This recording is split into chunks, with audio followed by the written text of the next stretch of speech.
ሰባቱ የትዳር ስኬት መርሆች ከሀገሪቱ ዋነኛ የግንኙነት ሊቅ የቀረበ ተግባራዊ መመሪያ።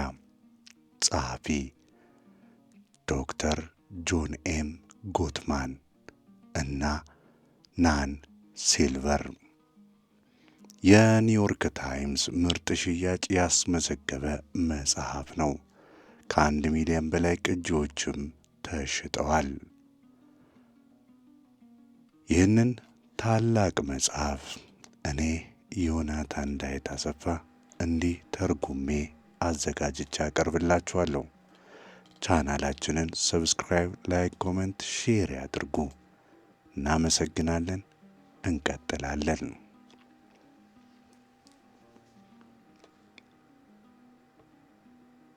መግቢያ። የዚህን መጽሐፍ የመጀመሪያ እትም ለመጻፍ ስንቀመጥ በግንኙነቶች ላይ የተደረጉ የቤተ ሙከራ ምርምር ውጤቶችን ለማካፈል ጓጉተን ነበር። ነገር ግን አንዳንድ ጥርጣሬዎች እንደሚያጋጥሙንም እናውቅ ነበር። እንደ ፍቅር ያለ የማይጨበጥ ግለሰባዊና እጅግ ግላዊ የሆነን ነገር በሳይንሳዊ ጥናት ማጥናት በእውነተኛው ዓለም ውስጥ ላሉ ጥንዶች ጠቃሚ ምክር ሊሰጥ ይችላልን? የሚልን ጥያቄ ማስነስቶብናል። እንግዲህ ከ15 ዓመታት እናም ከሚሊዮኖች አንባቢዎች በኋላ ሰባቱ የትዳር ስኬት መርሆች ይህንኑ እንዳደረገ በደስታ እንገልጻለን። በዓለም ዙሪያ ያሉ ስፍር ቁጥር የሌላቸው አንባቢዎች የመጽሐፉ ስልቶች ግንኙነቶቻቸውን እንዳሻሻሉ፣ እንደጠበቁ ወይም እንዳዳኑላቸው ይነግሩናል። አዲስ ተጋቢዎች፣ ባህላዊ ባለትዳሮች፣ ሁለቱም የሚሰሩ አጋሮች፣ እጅግ ሃይማኖተኛ የሆኑ ባለትዳሮች፣ የጦር ሰራዊት ባልና ሚስቶች፣ አብረው የሚኖሩ ብዙ ትዳሮች፣ ገና ያላገቡ፣ ለወደፊት ተስፋ ያላቸው የተፋቱ ሰዎች፣ እናም ከነዚህ ሁሉ ጋር የሚሰሩ አማካሪዎችን ጨምሮ ሊታሰቡ ከሚችሉ የጥንዶች አይነቶች ሁሉ ምስጋናዎች ደርሰውናል። ይህን ያህል ብዙ ሰዎችን መርዳት መቻላችን ታላቅ የእርካታና የኩራት ምንጭም ሆኖልናል። በተጨማሪም እነዚህ አንባቢዎች በተከታታይ የሚነግሩንን ነገር ምርምር ማረጋገጡን መቀጠሉ ያስደስተናል። ሰባቱ መርሆች በግንኙነታችሁ ላይ ኃይለኛ አዎንታዊ ተጽዕኖ ሊያሳድሩ ይችላሉ። በእርግጥም ጆንና አብረውት የሰሩ ተመራማሪዎች ጁሊያ ባብኮን፣ ኪም ራያን፣ ጁሊ ጎትማን ባደረጉት በዘፈቀደ የተመረጡ ተሳታፊዎችን ያካተቱ ክሊኒካዊ የሆነ ጥናት ሰባቱን መርሆች በቀላሉ ያነበቡና በራሳቸው መጠይቆቻቸውን እና ልምዶቻቸውን የሰሩ ነገር ግን ምንም ተጨማሪ ሙያዊ የሆነ እርዳታን ያላገኙ ባለትዳሮች በግንኙነታቸው በጉልህ የበለጠ ደስተኛ ሆነው ተገኝተዋል። እናም እነዚህ ውጤቶች ከ1 ዓመት በኋላ ሲገመገሙ ያው ሁኔታ ተጠናክሮ እንደቀጠለ ተረጋግጧል። ይህን መጽሐፍ ማንበብ ብቻውን በጣም ስኬታማ ከመሆኑ የተነሳ ምርምሩን እስከ ማዛባትም ደርሷል። የመጀመሪያው ሙከራ የተነደፈው እነዚህን መጽሐፍ ብቻ የተጠቀሙ ጥንዶች የጋብቻ ሕክምና ዘዴዎችን ለመፈተሽ እንደ መቆጣጠሪያ ቡድን ለመጠቀም ነበር። አሁን ያለው መጽሐፍ ታላቅ ስኬት ያስመዘገበ መሆኑን ከግምት በማስገባት ለምን ለማሻሻል እንደመረጥን ሊገርማችሁ ጭምር ይችላል። መልሱ ቀላል ነው። ጆን ከጥንዶች ጋር ያደረገው ምርምርና ሥራ ትዳሮች እንዲበለጽጉ የሚያደርጋቸውንና ፍቺን እንዴት መተንበይ መከላከልና እንደሚቻል ለመጀመሪያ ጊዜ ቁጥሮችን ካሰላ ወዲህ እድገትን አሳይቷል። አሁን በትዳር ውስጥ የወዳጅነት አስፈላጊነትን በተመለከተ የ42 ዓመታት የረጅም ጊዜ መረጃን አለን። በተጨማሪም ዝቅተኛ ገቢ ያላቸው ቤተሰቦች፣ በቅርቡ ወላጅ የሆኑ አጋሮች፣ እንዲሁም ሌሎች ጥንዶችና ከተለያዩ የዘር ዳራዎች የመጡትን ጨምሮ በተለያዩ የሕዝብ ቡድኖች መካከል ባለው የጋብቻ ውጤቶች ላይ እያደገ የመጣ የስታቲስቲክስ አካልም አለ። ይህ ሥራ የሰባቱን መርሆች ሁለንተናዊነት አረጋግጧል። እንዲሁም ለምን ይህንን ያህል ኃይለኛ እንደሆኑና ጥንዶች እንዴት በተሻለ መንገድ ሊጠቀሙባቸው እንደሚችሉ ያለንን ግንዛቤ አስፋፍቷል። ምናልባትም በጣም የሚታወቀው ሰባቱ መርሆች ለመጀመሪያ ጊዜ ከታተመ ወዲህ ባሉት ዓመታት ውስጥ ጆንና ባለቤቱ ቴራፒስት ዶክተር ጁሊ ጎትማን እነዚህን የምርምር ግኝቶች በጎትማን ኢንስቲትዩት በኩል ወደ ሥራ አስገብተዋል። ይህ ድርጅት በሴሚናሮችና በቴራፒ አማካኝነት ለጥንዶች ቀጥተኛ ድጋፍን ይሰጣል። እንዲሁ በጆን ምርምር ላይ የተመሠረተ ምክር በመስጠት ረገድ ባለሙያዎችን ጭምር ያሰለጥናል። ለኢንስቲትዩቱ ምስጋና ይግባውና ስለ ሰባቱ መርሆች ትምህርቶች በዓለም ዙሪያ ይሰጣሉ። የኢንስቲትዩቱ ቴራፒያዊና ትምህርታዊ ሥራ ከቤተ ሙከራ ምርምር ጋር የተቀናጀ ግንኙነትም አለው።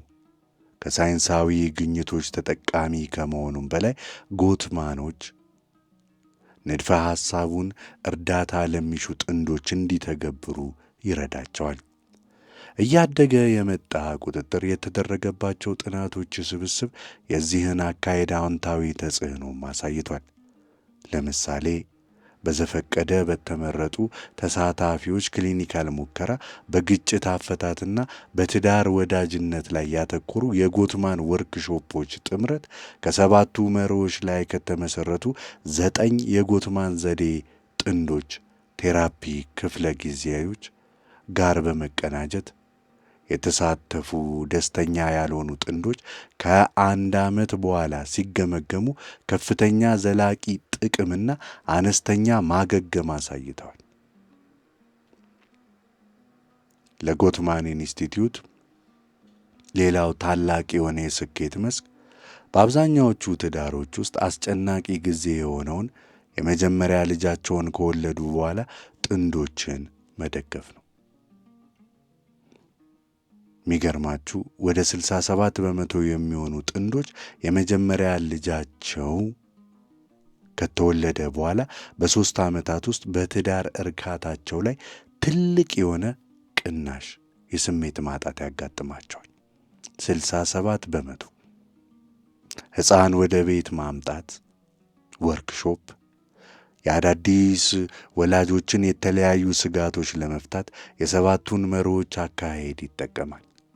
በዘፈቀደ በተመረጡ ተሳታፊዎች ክሊኒካዊ የሆነ ሙከራ በ2 ቀን ፕሮግራሙ የተሳተፉ ደስተኛ ያልሆኑ ጥንዶች በትዳር እርካታቸው ላይ የነበረው ቅናሽ በጉልህ ቀይሮ ተገኝቷል።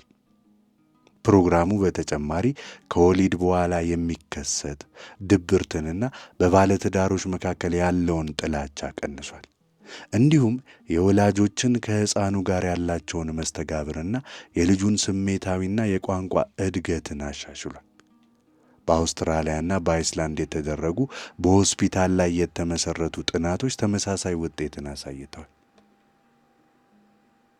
ይህ አዲስ እትም ከፍቅር ቤተ ሙከራና ከጎትማን ኢንስቲትዩት ጋር የተማርነውን ሁሉ ለአንባቢዎች የምናካፍልበት አጋጣሚ ነው።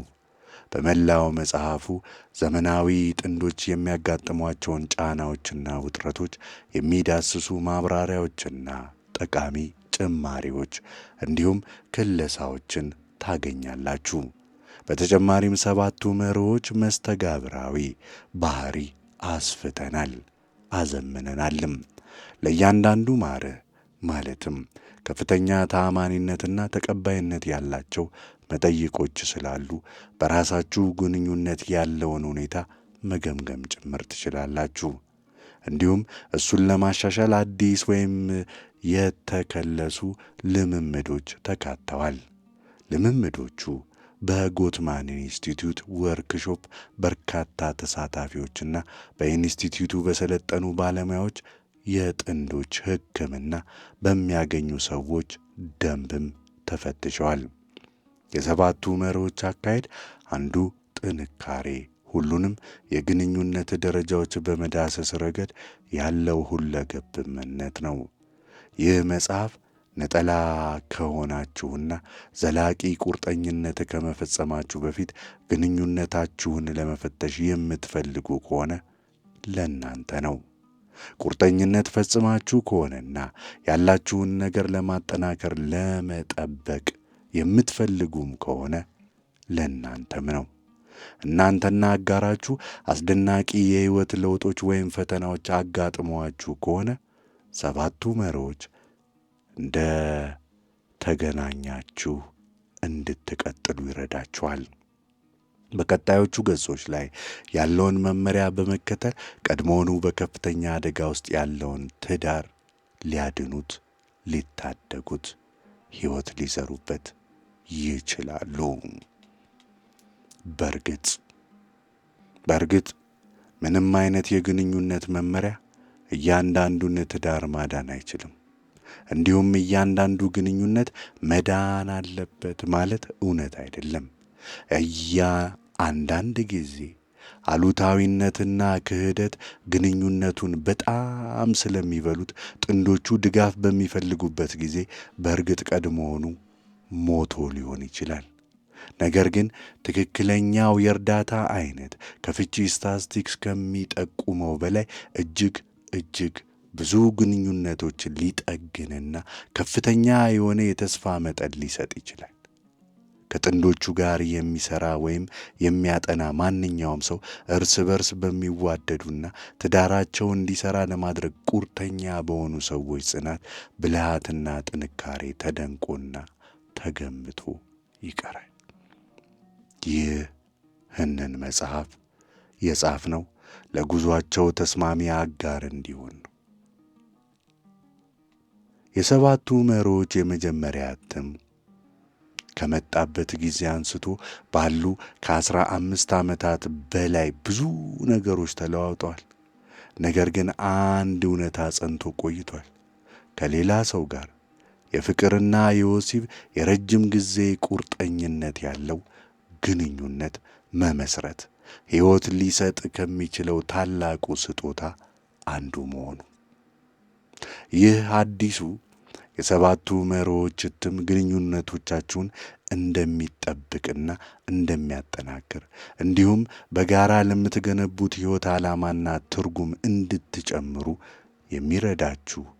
እንደሚረዳችሁ ተስፋ እናደርጋለን።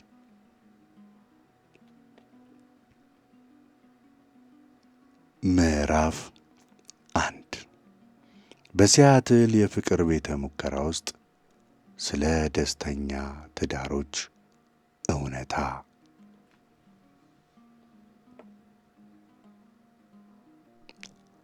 ባልተለመደ ሁኔታ ደመና በሌለበት የሲያትል ጠዋት አዲስ ተጋቢዎች ማርክና ጃኒስ ቁርስ ለመብላት ተቀምጠዋል። ከአፓርታማው ትልቅ መስኮት ባሻገር የሞንትሌክ ውሃ ጥልቅ ሰማያዊ መስመር ይስላል። ሯጮች በሐይቁ ዳርቻ ፓርክ ውስጥ ሲሮጡ፣ ዝይዎች ደግሞ ሲንጎራደዱ ይታያሉ። ማርክና ጃኒስ የፈረንሳይ ጥብሳቸውን እየቆረጠሙና የእሁድ ጋዜጣን እየተጋሩ እይታውን እየተደሰቱበት ነው። በኋላ ላይ ማርክ ምናልባት የእግር ኳስ ጨዋታውን ሲከፍት፣ ጃኒስ ደግሞ ከእናቷ ጋር በሴንት ሉዊስ በስልክ ታወራለች። በዚህ ስቱዲዮ አፓርትመንት ውስጥ ሁሉም ነገር የተለመደ ይመስላል። ግድግዳው ላይ የተሰኩትን 3 የቪዲዮ ካሜራዎች፣ በማርክና በጃኒስ ኮሌታዎች ላይ እንደ ቶክ ሾው አስተናጋጆች የተለጠፉት ማይክራፎኖች፣ እናም በደረታቸው ላይ የታሰሩት የልብ ምት መቆጣጠሪያ እስካልተመለከቱ ጊዜ ድረስ ማለት ነው። የማርክና የጄኒስ ውብ እይታ ያለው ስቱዲዮ በእርግጥ የእነርሱ አፓርታማም አልነበርም። በሲያትል በሚገኝ የዋሽንግተን ዩኒቨርሲቲ ውስጥ ያለ ቤተ ሙከራ ነው። እዚያም ለ16 ዓመታት የትዳርና ፍቺ ላይ ከመቼውም ጊዜ በላይ ሰፊና አዲስ የሆነውን ምርምር መርቻለሁ። ከእነዚህ ጥናቶች የአንዱ አካል በመሆን ማርክና ጃኒ እንዲሁም በዘፈቀደ የተመረጡ ሌሎች 49 ጥንዶች በፍቅር ቤተ ሙከራ ላቭ በመባል በሚታወቀው ሰው ሰራሽ አፓርታማ ውስጥ ለማደር ፈቃደኞች ሆነዋል። ምንም እንኳ የሳይንቲስቶቹ ቡድኔ ከአንድ አቅጣጫ ብቻ የሚያሳየው የወጥ ቤት መስታወት ጀርባ እየተመለከቷቸው ካሜራዎች እያንዳንዱ ቃላታቸውና የፊት ገጽታቸውን እየቀረጹ እንዲሁም ሴንሰሮች እንደ ልብ ምታቸውን ፍጥነት ያሉ የጭንቀት ወይም የመዝናናት አካላዊ ምልክቶቻቸውን እየተከታተሉ ቢሆንም መመሪያቸው በተቻለ መጠን በተፈጥሯዊ ሁኔታ እንዲንቀሳቀሱ ነበር። መሰረታዊ ግላዊነትን ለመጠበቅ ጥንዶቹ ክትትል የሚደረግባቸው ከጠዋቱ 3 ሰዓት እስከ ምሽቱ 3 ሰዓት ብቻ ሲሆን በመታጠቢያ ቤት ውስጥ እያሉ በፍጹም አይደረግም ነበር። አፓርታማው የሚታጠፍ ሶፋ፣ የሚሰራ ኩሽና፣ ስልክ፣ ቴሌቪዥንና የሙዚቃ ማጫወቻዎች ተሞልቷል። ጥንዶቹ ግሮሰሪዎቻቸውን፣ መጽሐፍቶቻቸውን፣ ላፕቶፖቻቸውን፣ ጥልፍ ሥራዎቻቸውን፣ የእጅ ክብደቶቻቸውን፣ ሌላው ቀርቶ የቤት እንስሶቻቸውን፣ የተለመደውን ቅዳሜና እሁድ ለማሳለፍ የሚያስፈልጋቸውን ማንኛውንም ነገር እንዲያመጡ ተነግሯቸው ነበር። ግባችን ከሁሉ በላይ የላቀው ስለ ትዳር እውነታውን መግለጥ ነበር። ሰዎች ለረጅም ጊዜ ሲጠይቋቸው የነበሩትን ጥያቄዎች በመጨረሻ መመለስ። ትዳር አንዳንድ ጊዜ ለምን እንዲህ ከባድ ይሆናል የሚለውን ጥያቄ። እናም አንዳንድ የዕድሜ ልክ ግንኙነቶች ለምን ይሳካሉ፣ ሌሎች ደግሞ እንደ ጊዜ ቦምብ እየቆጠሩ ቲክ ቲክ እያሉ የሚሄዱት ለምንድን ነው? እናም ትዳር እንዳይበላሽ እንዴት መከላከል ወይም አስቀድሞ ችግር ውስጥ የገባን ትዳር እንዴት ማዳንስ ይቻላል? ፍቺን በ91% ትክክለኝነት መተንበይ። ለብዙ አስርተ ዓመታት ምርምር ምስጋና ይግባውና እነዚህ ጥያቄዎች በመጨረሻ ሊመለሱ ይችላሉ። እንደውም አንድ ባልና ሚስት ለአጭር ጊዜ ለምሳሌ ለ15 ደቂቃ ሲነጋገሩ ከሰማችኋቸው በኋላ በደስታ አብረው እንደሚዘልቁ ወይም መንገዳቸውን እንደሚስቱ በከፍተኛ ትክክለኝነት መተንበይ ይችላሉ። በ7 የተለያዩ ጥናቶች ላይ እንዲህ ያሉ ትንበያዎችን በመስጠት ረገድ የትክክለኝነት መጠኔ በአማካይ 91% ነበር። በሌላ አነጋገር የአንድ ባልና ሚስት ትዳር በመጨረሻ እንደሚፈርስ ወይም እንደሚሳካ ከተነበይኩባቸው ጉዳዮች ውስጥ በ91% ጊዜ ትክክል መሆኔ ተረጋግጧል። ፍቺን አስቀድመው በመናገር ረገድ ያስመዘገብኩት ስኬት ምንም አይነት የጉራ መብት ያስገኝልኛል ብዬ አላስብም። ምክንያቱም ይህ የሆነው ከሰው በላይ በሆነ የማስተዋል ችሎታ ወይም ውስጣዊ ስሜት አይደለም። ይልቁንም ሙሉ በሙሉ በሳይንስ ላይ የተመሰረተ ነው።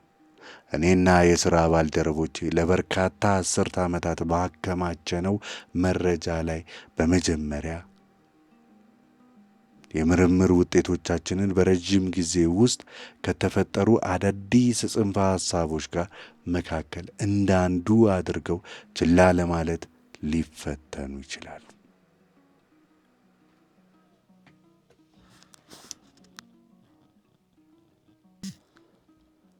አንድ ሰው ትዳሮችን ዘላቂ የሚያደርጋቸው ምን እንደሆነ በእርግጥ እንዳወቀና የእርሶን ትዳር እንዴት ማዳን ወይም ከፍቺ መጠበቅ እንደሚችል ሊያሳዩት እንደሚችል ሲነግሩት መጠራጠር በእርግጥ ያስፈልጋል።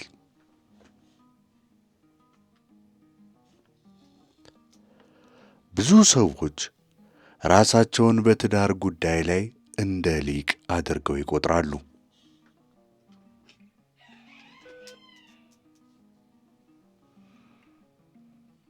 እናም ይበልጥ ፍጹም የሆነ ኅብረት እንዴት መፍጠር እንደሚቻል ያላቸውን አስተያየት ለእርሶ ለመስጠት ከደስታ በላይ በሆነ ስሜት ይቀርቦታል።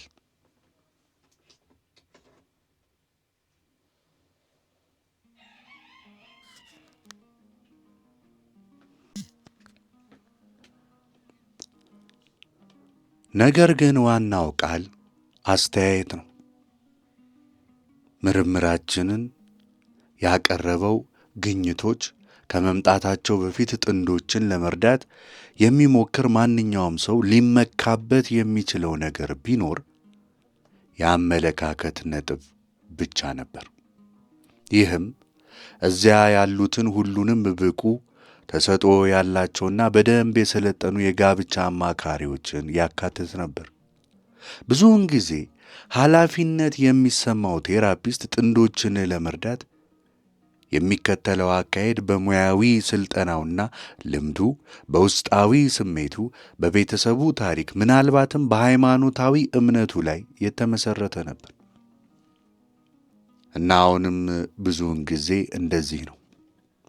ነገር ግን ያልተመሰረተበት አንድ ነገር ቢኖር ጠንካራ የሆነ ሳይንሳዊ ማስረጃ በእጁ ላይ አለመኖሩ ነው።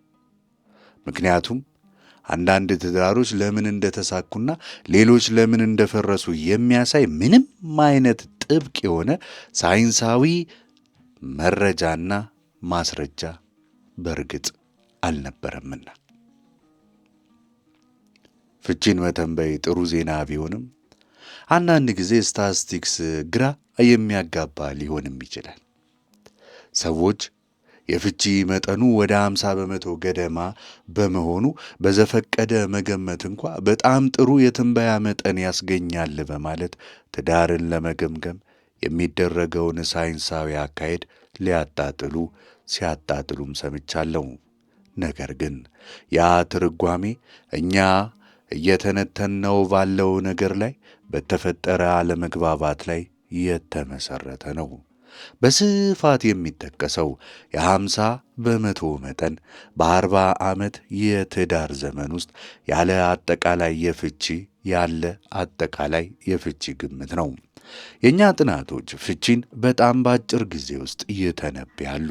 ለምሳሌ በ130 አዲስ ተጋቢ ጥንዶች ላይ ባደረግነው ጥናት በመስተጋብራቸው ትንተና ላይ በመመርኮዝ በሚቀጥሉት 7 ዓመታት ውስጥ የትኞቹ 15 እንደሚፋቱ እንወስናለን። እንደ እውነቱ ከሆነ 17 ጥንዶች ተፋቱ፣ የእኛን 15 ጨምሮ። ይህም ለዚህ ጥናት ትንበያ መጠናችንን 98% አድርጎታል። ባለፉት ዓመታት እኛ ፈርቀዳጅ የሆንባቸውን ዘዴዎች በመጠቀም ሌሎች ቤተ ሙከራዎችም አስደናቂ የስኬት ትንበያዎችን አስመዝግበዋል። ይህም የረጅም ጊዜ ግኝታችን የተረጋጉ ሳይንሳዊ ውጤቶች እንጂ ያልተለመዱ ክስተቶች እንዳልሆኑ አረጋግጠዋል። ለምሳሌ በአዮዋ ስቴት ዩኒቨርሲቲ በራንድ ኮንገር እና በሎስ አንጀለስ ካሊፎርኒያ ዩኒቨርሲቲ በቶም ብራድበሪ የሚመሩት ቤተ ሙከራዎች ሁለቱም አንድ ባልና ሚስት በአንድ ግጭት ላይ ሲወያዩ የነበራቸውን የፊዚዮሎጂ ምላሾች በመተንተን የትዳርን ዕጣ ፋንታ በተመለከተ ከፍተኛ ትክክለኛ የሆኑ ትንበያዎችን ሰጥተዋል። በሌላ አዲስ ተጋቢዎች ላይ በተደረገ ታሪካዊ ጥናት የሥነ ልቦና ባለሙያ የሆነው ጃኒስ ኪኮልት ግላሰር ባለቤታቸው ሮን ግላሰር ጋር እና በኦሃዮ ስቴት ዩኒቨርሲቲ ያሉ ባልደረቦቻቸው አዲስ ተጋቢ ጥንዶች ሲከራከሩ በደማቸው ውስጥ ያለውን ከጭንቀት ጋር የተያያዘውን የአድሬናሊን ሆርሞን መጠን መለካት ችለዋል። ከ10 ዓመት በኋላ ተመራማሪዎቹ በደስታ በትዳር ከቆዩት ጥንዶች ጋር ሲነጻጸር ደስተኛ ያልሆኑ ወይም ደግሞ የተፋቱ ጥንዶች በአዲስ ተጋቢነት ጊዜ ሲከራከሩ 34 በመቶ ከፍ ያለ የአድሬናሊን መጠን እንዳመነጩ ወስነዋል፣ አግኝተዋል። እነዚህ ተመራማሪዎች በተጨማሪ ሌላ የጭንቀት ሆርሞን ኤሲቲኤችን ከ10 ዓመት በኋላ በተቸገሩ ትዳሮች ውስጥ በነበሩ ወይም በተፋቱ አዲስ ተጋቢዎች ሚስቶች ላይ በደስታ ካገቡት ሴቶች ጋር ሲነጻጸር በእጥፍ ከፍ ያለ እንደነበር አረጋግጠዋል። በሌላ አነጋገር እነዚህ ተመራማሪዎች አዲስ ተጋቢ ጥንዶች በትዳራቸው የመጀመሪያ ዓመት በደማቸው ውስጥ ያለውን የሆርሞን መጠን በመለካት ብቻ ከ10 ዓመት በኋላ ያለውን ዕጣ ፋንታ መተንበይ ችለዋል። ምንም እንኳ በቤተ ሙከራ ምርምር ፍቺን የመተንበይ ችሎታ የረጅም ጊዜ ግንኙነቶችን በማጥናት ረገድ ታላቅ እድገቶች ቢያስገኝም የዚህ ፕሮጀክት እጅግ ጉልህ አስተዋጽኦ ነው ብዬ አላስብም። ይልቁንም እጅግ ጠቃሚው ግኝቴ 7ቱ መርሆች ናቸው ብዬ አስባለሁ። እነዚህም ስለ ፍቺ መተንበይ ብቻም ሳይሆን ስለ መከላከልም ጭምር ናቸውና ከብዙዎቹ ሌሎች ጥንዶች የመርጃ አካሄዶች በተለየ የእኛ አካሄድ የተመሠረተው ትዳሮች እንዲፈርሱ የሚያደርጋቸው ምን እንደሆነ ከማወቅ ይልቅ እንዲሳኩ የሚያደርጋቸው ምን እንደሆነ በማወቅ ላይ ትኩረትን ያደርጋል።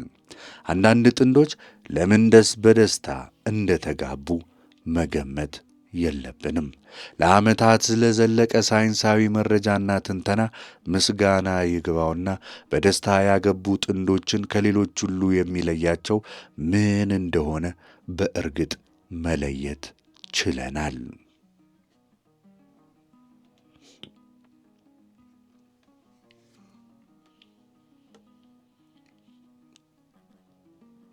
ስሜታዊ ብስለት ያላቸው ትዳሮች።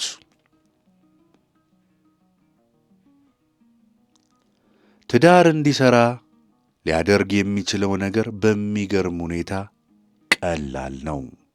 በደስታ ያገቡ ጥንዶች ከሌሎች የበለጠ ብልህ፣ ሀብታም ወይም በስነልቦና ረገድ አስተዋይ አይደሉም። ነገር ግን በዕለት ተዕለት ሕይወታቸው ውስጥ እርስ በርሳቸው ያላቸው አሉታዊ አስተሳሰቦችና ስሜቶች ማለትም ሁሉም ጥንዶች ያላቸው ሁለቱም አዎንታዊዎቹን እንዳያሸንፏቸው የሚያደርግ አንድ መስተጋብር ላይ ደርሰዋል።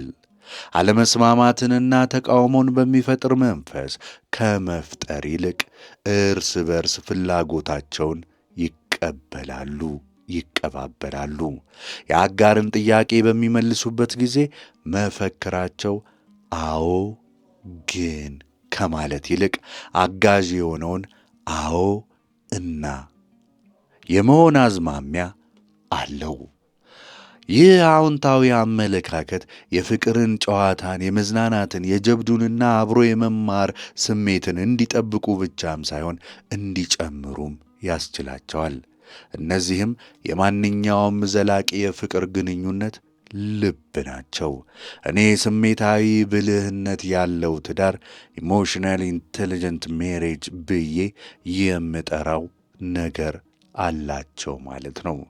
አንድ ባልና ሚስት ለ15 ደቂቃ ብቻ ሲነጋገሩ ተመልክቼና ሰምቼ ፍቺ ይፈጽሙ እንደሆነ እንዳልሆነ መተንበይ እችላለሁኝ። ስሜታዊ ብስለት ኢሞሽናል ኢንቴሊጀንስ በኋለኛው የሕይወት ዘመን የአንድን ልጅ ስኬት ለመተንበይ እንደ አስፈላጊ መለኪያ በሰፊው ዕውቅናን አግኝቷል። አንድ ልጅ ከስሜቶች ጋር የበለጠ በተገናኘ ቁጥርና ሌሎችን በተሻለ ሁኔታ መረዳትና መስማማት በቻለ ቁጥር የአካዳሚክ አይኪው ምንም ይሁን ምን የዚህ ልጅ የወደፊት ሕይወት የበለጠ ብሩህ ይሆናል። ለባለትዳሮችም ይህ ተመሳሳይ ነው። አንድ ባልና ሚስት ይበልጥ ስሜታዊ ብስለት ባላቸው ቁጥር እርስ በርስና ትዳራቸውን በተሻለ ሁኔታ መረዳት፣ ማክበር፣ መንከባከብ በቻሉ ቁጥር በእርግጥም በደስታ የመኖር ዕድላቸው ከፍ ያለ ይሆናል። ወላጆች ለልጆቻቸው ስሜታዊ ብስለትን ማስተማር እንደሚችሉ ሁሉ ይህም ደግሞ ጥንዶች ሊማሩት የሚችሉት ክህሎት ነው። ቀላል ቢመስልም ይህን ችሎታ ማዳበር ባልና ሚስትን ከፍቺ ዕድል በአዎንታዊ ጎን ሊያስቀምጣቸው ይችላል።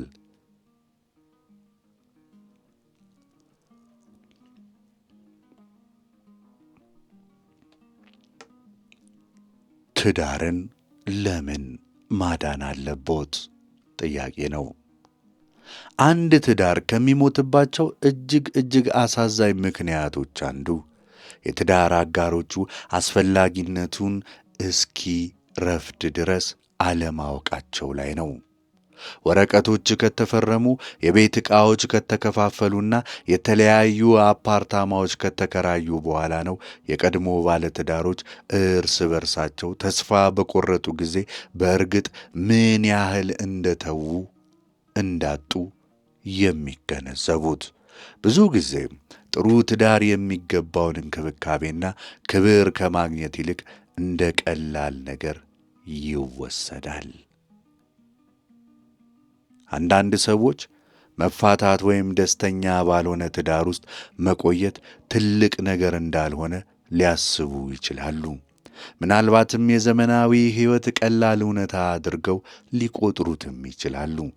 ነገር ግን አሁን ፍቺም ሆነ ደስተኛ ያልሆነ ግንኙነት ለሁሉም ተሳታፊዎች ምን ያህል ጎጂ ሊሆን እንደሚችል የሚያረጋግጡ ብዙ ማስረጃዎች አሉ።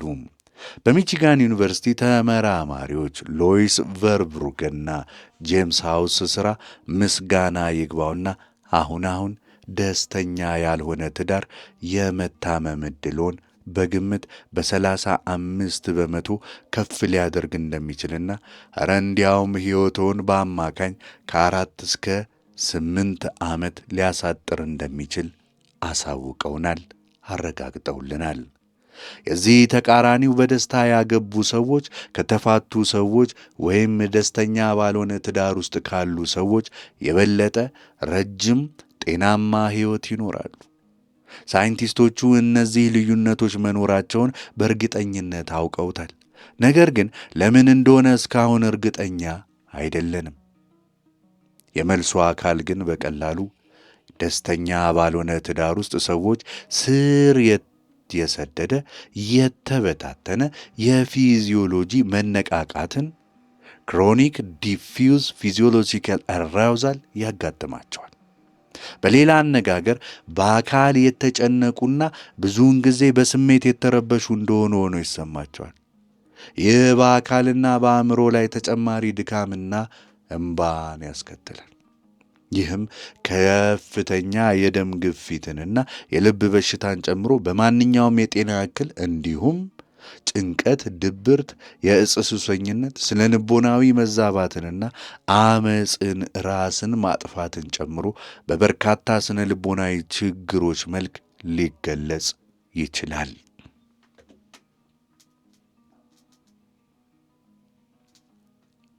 በሚያስደንቅ ሁኔታ በደስታ ያገቡ ጥንዶች የእነዚህ በሽታዎች መጠን በጣም ዝቅተኛ ነው።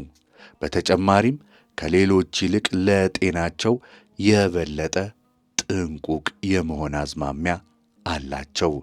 ተመራማሪዎች ባለትዳሮች እርስ በርሳቸው መደበኛ የጤና ምርመራ እንዲያደርጉ፣ መድኃኒት እንዲወስዱ፣ የአልሚ ምግብ እንዲመገቡና የመሳሰሉትን እንደሚያሳስቡ ይገመታል።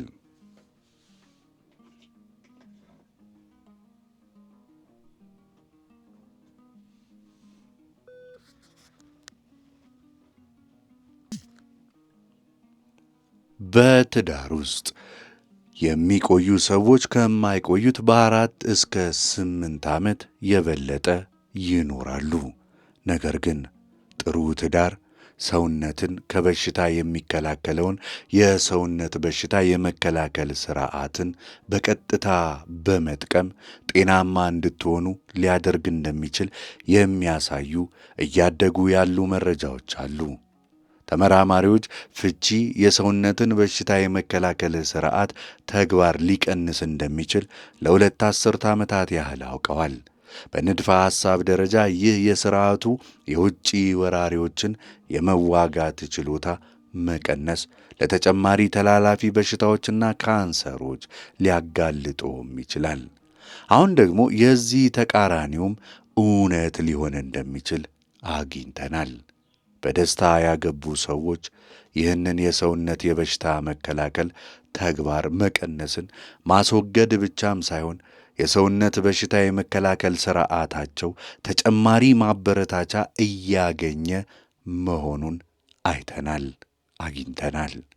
በፍቅር ቤተ ሙከራ ውስጥ ያደሩትን የ50 ጥንዶች የበሽታ መከላከል ሥርዓት ምላሾችን ስንገመግም በትዳራቸው በጣም ረክተው በነበሩትና እርስ በርሳቸው ያላቸው ስሜታዊ ምላሽ ገለልተኛ በነበረው ወይም ደግሞ ደስተኛ ባልነበሩት መካከል አስገራሚ የሆነ ልዩነት ተገኝቷል። በተለይም ከእያንዳንዱ ተሳታፊ የደም ናሙናዎች በመጠቀም የተወሰኑ የነጭ የደም ሴሎቻቸውን የበሽታ መከላከል ሥርዓቱ ዋና የመከላከያ መሣሪያዎች ምላሽ ፈትነናል። በአጠቃላይ በደስታ ያገቡ ወንዶችና ሴቶች ለውጭ ወራሪዎች ሲጋለጡ ከሌሎች ተሳታፊዎች ይልቅ የእነዚህ ነጭ ደም ሴሎች የበለጠ መብዛት አሳይተዋል። ተመራማሪዎቹም ጃኒክ ኪኮል እና ሮን ግላሰር የሌሎችን የበሽታ የመከላከል ሥርዓት ተዋጊዎችን ውጤታማነት ፈትነዋል። የተፈጥሮ ገዳይ ሴሎች ናቹራል ኪለር ሴልስ፣ እነዚህም በስማቸው መሠረት የተጎዱ ወይም የተለወጡ የሰውነት ሴሎችን እንደ የተበከሉ ወይም የካንሰር ሴሎች ያሉትን ያጠፋሉ። እንዲሁም የእጢ ሴሎችን እድገት እንደሚገድቡም ይታወቃል። እንደገና በትዳራቸው ረክተው የነበሩ ተሳታፊዎች ከሌሎቹ ይልቅ የበለጠ ውጤታማ የተፈጥሮ ገዳይ ሴሎች ናቹራል ኪለር ሴልስ ነበራቸው። ሳይንቲስቶቹ ይህ የበሽታ መከላከል ሥርዓት ማበረታቻ ጥሩ ትዳር ጤናውንና ረጅም ዕድሜውን ከሚጠቅምባቸው መንገዶች አንዱ መሆኑን ከማረጋገጣቸውም በፊት ተጨማሪ ጥናት ያስፈልጋል። ነገር ግን በጣም አስፈላጊው የሆነው ነገር ጥሩ ትዳር እነዚህን ጥቅሞች እንደሚሰጥ በእርግጠኝነት ማወቃችን ነው። ብዙ ጊዜ የአካል ብቃት አፍቃሪዎች በሳምንት የአካል ብቃት እንቅስቃሴ ጊዜያቸው 10 በመቶውን ብቻ ለምሳሌ በቀን 20 ደቂቃ በሰውነታቸው ፋንታ በትዳራቸው ላይ ቢያውሉ ከአካል ብቃት እንቅስቃሴ ክፍል ወይም ከትሬድ ሚል ከሚያገኙት የጤና ጥቅም በ3 እጥፍ የበለጠ ያገኛሉ ብዬ አስባለሁ።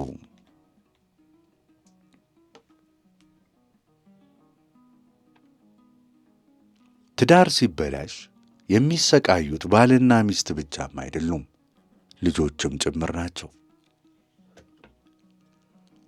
በ63 የመዋለ ሕፃናት ልጆች ላይ ባደረግኩት ጥናት ከፍተኛ የትዳር ጥላቻ ባለባቸው ቤቶች ውስጥ ያደጉ ልጆች ከሌሎቹ የተጠኑ ልጆች ጋር ሲነጻጸር ስር የሰደደ የጭንቀት ሆርሞኖች መጠን ነበራቸው። የዚህ ጭንቀት የረጅም ጊዜ የጤና መዘዞች ምን እንደሆኑ አናውቅም። ነገር ግን የከፍተኛ ጭንቀት ባዮሎጂያዊ ምልክት በባሕሪያቸው ውስጥ እንደተንጸባረቀ እናውቃለን። እስከ 15 ዓመታቸው ድረስ ተከታትለናቸዋል። ለእኩዮቻቸው ልጆች ጋር ሲነጻጸር እነዚህ ልጆች ከትምህርት ቤት መቅረት፣ ከድብርት፣ ከእኩዮች መገለል፣ ከባህሪ ችግሮች በተለይ ጠበኝነት፣ ከትምህርት ቤት ዝቅተኛ ውጤትና እንዲያውም ከትምህርት ቤት ውድቀት የበለጠ የሚሰቃዩ እንደሚሰቃዩ ሆነውም አግኝተናቸዋል። የእነዚህ ግኝቶች አንዱ አስፈላጊ ምልክት ለልጆቻችሁ ስትሉ በመጥፎ ትዳር ውስጥ መቆየት ጥበብ እንዳልሆነ ነው። ልጆችን በጥላቻ በተሞላ ቤት ውስጥ ማሳደግ በግልጽ ትልቅና ጎጂ አጥፊም ነው። ሰላማዊ ፍቺ ማለቂያ ከሌለው የትዳር ጦርነት ይመረጣል። በሚያሳዝን ሁኔታ ብዙ ፍቺዎች ሰላማዊ ግን አይደሉም። ብዙውን ጊዜ በወላጆች መካከል ያለው የጋራ ጠላትነት ከተለያየም በኋላ ይቀጥላል። በዚህ ምክንያት የተፋቱ ወላጆች ልጆች ብዙውን ጊዜ በአሳዛኝ ትዳር ግጭት ውስጥ ከተያዙት ልጆች ጋር ተመሳሳይ ደካማ ውጤት ይኖራቸዋል።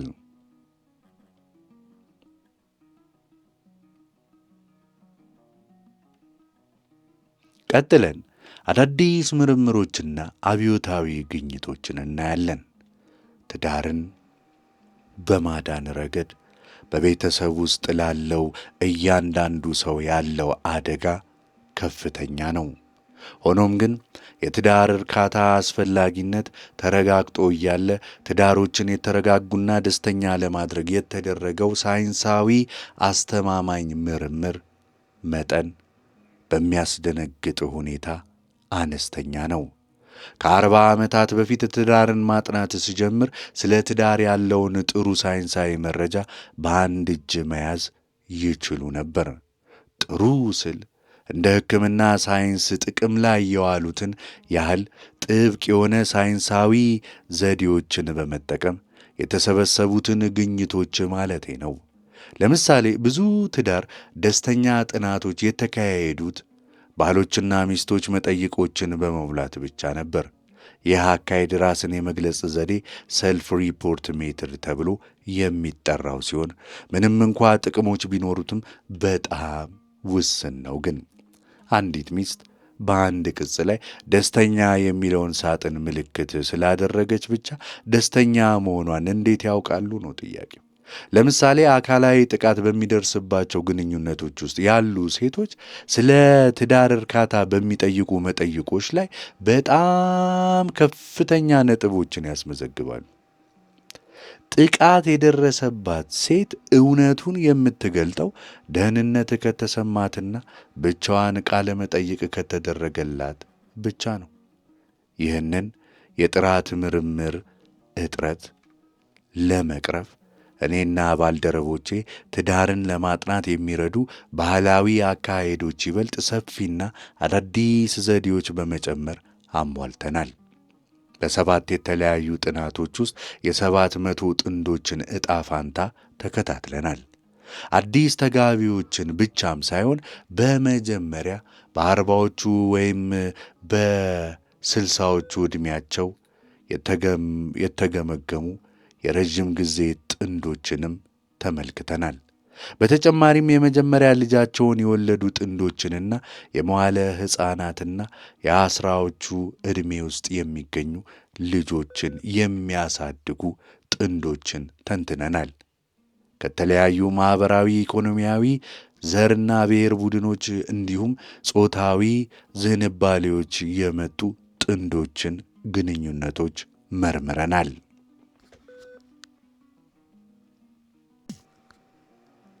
አብዛኛዎቹ የረጅም ጊዜ ጥናቶቼ ባለትዳሮች የትዳራቸውን ታሪክ፣ ስለ ግንኙነቶች ያላቸውን ፍልስፍናና የወላጆቻቸውን ጨምሮ የሌሎችን ትዳሮች እንዴት እንደሚመለከቱ በዝርዝር የገለጹልኝ ሰፊ ቃለ መጠይቆችን ያካተቱ ነበሩ።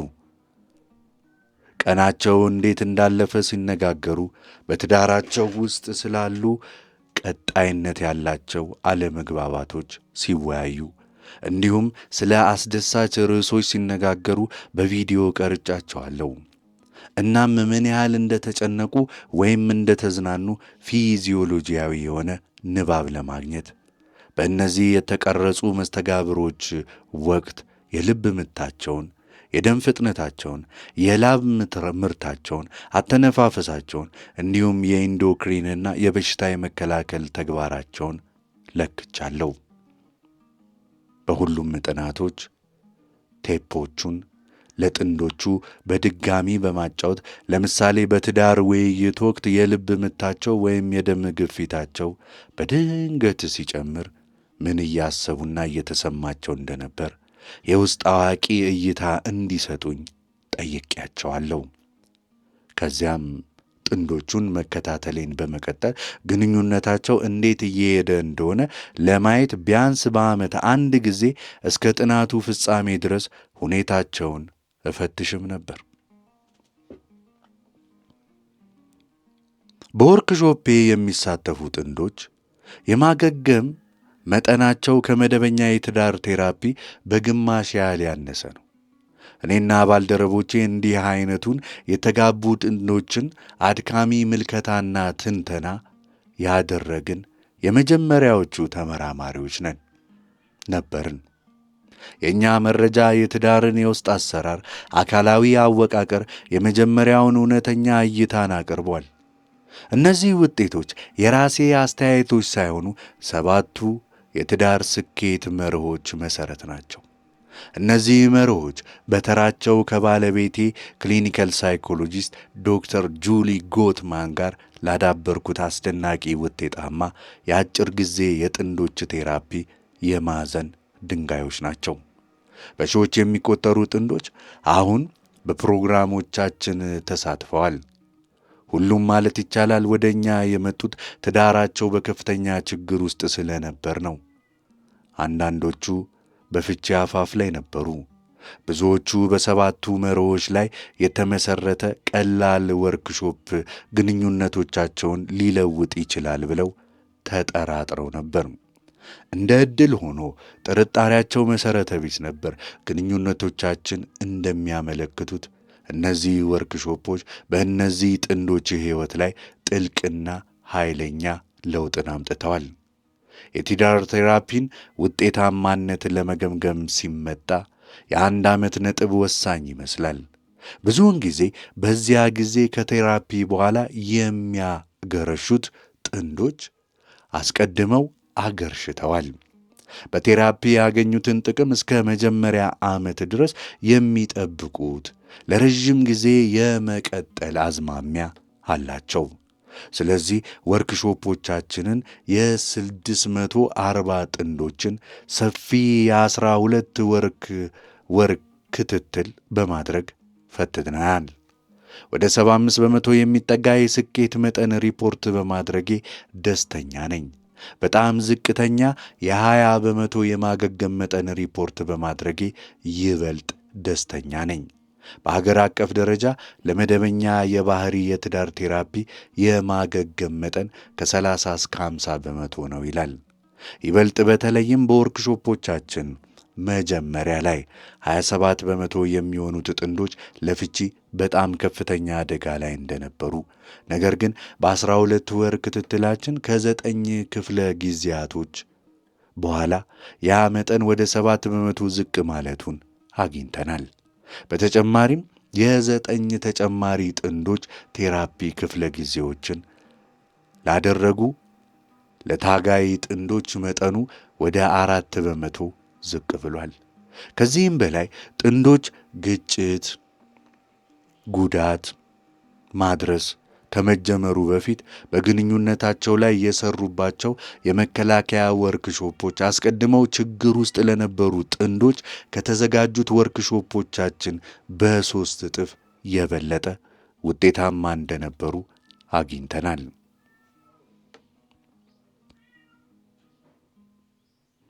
አብዛኛው የትዳር ቴራፒ ለምን ይከሽፋል? በቅርብ ዓመታት ሌሎች ቤተ ሙከራዎች ከእኛ ጋር ተመሳሳይ ግኝቶችን አግኝተዋል። እንዲሁም የጥንዶች ቴራፒ ለማሻሻልና የግንኙነት ችግሮችን ለመከላከል ዘዴዎችን አዳብረዋል። ነገር ግን ጠቃሚና ተስፋ ሰጪ የሆኑ አካሄዶች ቀስ በቀስ እየጨመሩ ቢመጡም አብዛኛዎቹ የትዳር ቴራፒስቶች አሁንም የረጅም ጊዜ ግንኙነት እንዲዘልቅ የሚያደርገውን ዋና ነገር የማይዳስስ ሕክምናን እየሰጡ ነው። ግንኙነታችንን እንዲበለጽጉ እንዴት ማድረግ እንደምንችል ቀጣዩን የግንዛቤ ደረጃ ላይ ለመድረስ ስለ ትዳር ፍቺ አንዳንድ ለረጅም ጊዜ የከበሩ የቆዩ እምነቶችን መጣል አለብን። ግንኙነቶቻችን እንዲበለጽጉና እንዴት ማድረግ እንደምንችል እንዲበለጽጉ ቀጣዩን የግንዛቤ ደረጃ ላይ ለመድረስ ስለ ትዳር ፍቺ አንዳንድ ለረጅም ጊዜ የቆዩ የከበሩ እምነቶችን መጣል ማለት እንዴት እንደሆነ እናያለን። በግንኙነቶች ውስጥ ችግር አጋጥሞት ከነበረ ወይም እያጋጠሞት ካለ ከሆነ ምናልባትም ብዙ ምክር አግኝተው ይሆናል። አንዳንድ ጊዜ ያገባ ወይም ያገባውን ሰው የሚያውቅ ሁሉ ማለቂያ የሌለው ፍቅርን የማረጋገጥ ምስጢር እንደያዘ የሚያስብ ይመስላል። ነገር ግን አብዛኛዎቹ እነዚህ ሐሳቦች በቴሌቪዥን ላይ ባለ የሥነ ልቦና ባለሙያ የተነገሩ ይሆኑ ወይም በአካባቢው ሞል ውስጥ ባለ ጥበበኛ የእጅ ጥፍር ሰሪ የተሳሳቱ ናቸው። ብዙዎቹ እንደዚህ ያሉ ሐሳቦች መጀመሪያ ላይ በተሰጥኦ ባላቸው ንድፈ ሐሳብ አቅራቢዎች የተደገፉትም እንኳን ቢሆን ለረጅም ጊዜ ውድቅ ተደርገዋል ወይም ሊደረጉ ይገባቸዋል። ነገር ግን በሕዝብ ባህል ውስጥ በጣም ስለሰረጹ ይህንን በፍጹም አታውቁትም። ምናልባትም ከሁሉ የላቀ የተሳሳተው አመለካከት መግባባት እና ይበልጥ በተለይ ግጭቶችን መፍታትን መማር ወደ ፍቅር ዘላቂ ደስተኛ ትዳር የሚያደርሰው ንጉሣዊ መንገድ መሆኑ ነው። የትዳር ቴራፒስት የንድፈ ሐሳብ አቅጣጫ ምንም ይሁን ምን የአጭር ጊዜ ቴራፒን ይምረጡ ወይም የረጅም ጊዜ ቴራፒን ወይም በየጊዜው የግንኙነት ምክር ብሎጎችን ያንብቡ፣ የሚያገኙት መልእክት በአብዛኛው ወጥ ነው። በተሻለ መግባባትን ይማሩ። ከዚህ አካሄድ ሰፊ ተወዳጅነት ለመረዳት ቀላል ነው። የዚህ አካሄድን ሰፊ ተወዳጅነት መረዳት ቀላል ነው። አብዛኛዎቹ ጥንዶች በግጭት ውስጥ ሲገኙ ይህ እንደ አጭር ንትርክ፣ ሙሉ ጩኸት ወይም የድንጋይ ዝምታ ቢገለጽም እያንዳንዳቸው ውጊያዎችን ለማሸነፍ ራሳቸውን ያዘጋጃሉ።